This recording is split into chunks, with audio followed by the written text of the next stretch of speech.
Welcome innovators to our daily business blog. Today we will cover three things. Those are,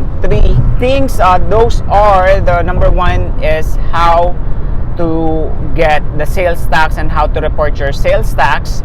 Number two, one of our clients, she is from Houston and she got 2 PPP loans, how to do the PPP forgiveness. Then number three, how to retain your employees and to build that relationship in the long term.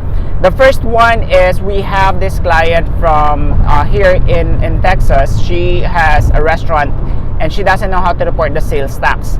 But before anything else of sales tax, what is this? The sales tax is the percentage of the sales that you have to pay to the state.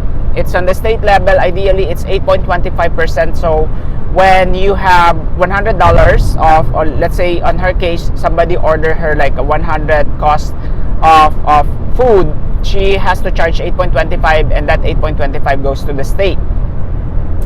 Now when does she has to report? It really depends on how much would be the income that she is making, because the higher, the rule of thumb is the higher the income that she has, the more frequent that she needs to report. It could be monthly reporting and it could be quarterly, even yearly.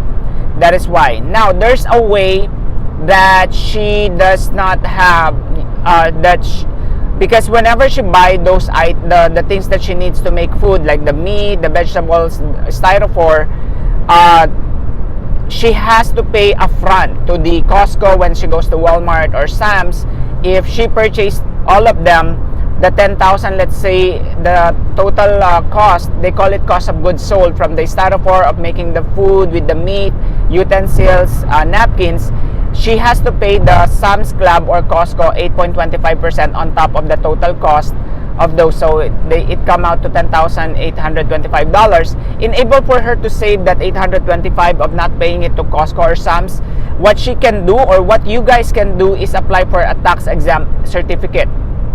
The tax exempt certificate, it will let you just have to show it to the cashier on Sam's Club or Costco, and they will not charge you 8.25% because they know that you are exempt.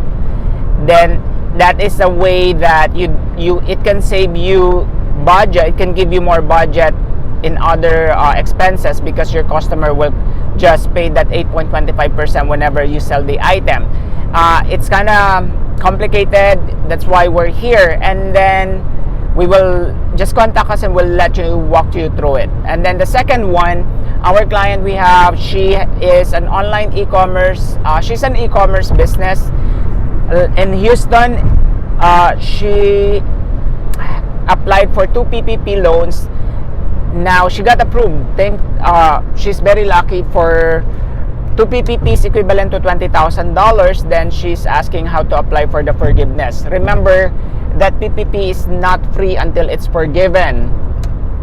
And she said that she doesn't have employees. What can she do in able to make sure that the PPP is forgiven? The first thing is she has to follow the rule. The 60% should go to payroll. But since she doesn't have employees and she's a sole proprietor, she just have to issue her check a reasonable salary for the next 6 months. So the reasonable salary, how much is the average payment of, let's say, a manager on your city, and that would be the check that she needs to issue herself from business to personal. She literally needs to write a check to herself. That is one requirement, or one basic requirement from the lender, and also with the SBA, in able to be forgiven. But the question, one of her questions, Chris, can I just use 60% or can I use the whole amount of money for payroll? The answer is she can use the whole amount on herself, on paying herself on payroll. So for example, she's paying herself $4,000 monthly, so she can just use that money for the next 6 months on paying herself. Therefore, that will all be forgiven because it goes back to her. Only, remember, the guidelines is only if you are a sole proprietor. S corporation and corporation partnerships are a different rule and regulations. Then lastly, we go over this morning with our employment compensation packet.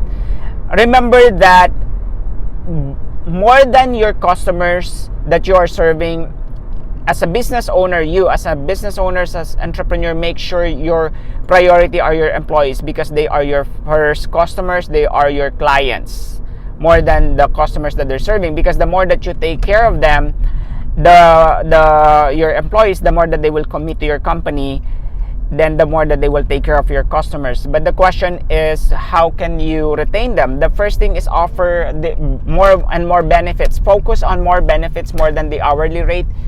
Yes, because they would appreciate that. What matters to them is the experience you're providing. What are the top 3 benefits you can offer? You can start as term insurance. Yes, you can get a term insurance that they will be covered up to $55,000 if something happened to them. The family will just cover that term insurance monthly. Then number 2 could be disability benefit like AFLAC. Yes, you can find an agent. We also have an agent that can work with the AFLAC benefit for everybody. Just cover that payment for them. And then number 3, you could also give incentive about if they're not being late, they're not being absent. You could do like Groupon, like every month they're looking for something. For example, this coming June, it could be June buffet that you give them Groupon for the whole family, they can eat together, right? Or this next month it could be coffee, unlimited coffee for July. And then September could be spa day, good for 2 tickets, your employee and then 1 person with her or with him. Those are the simple things that really take you a long way. But our company is already if the employees are more than 1 year, they are entitled now for PTOs, the paid time off.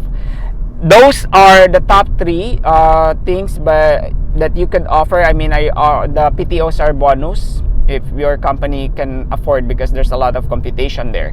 All right, so there you go. I hope you learned something today. Dream big, but make sure that you take massive action. Stay safe. Bye.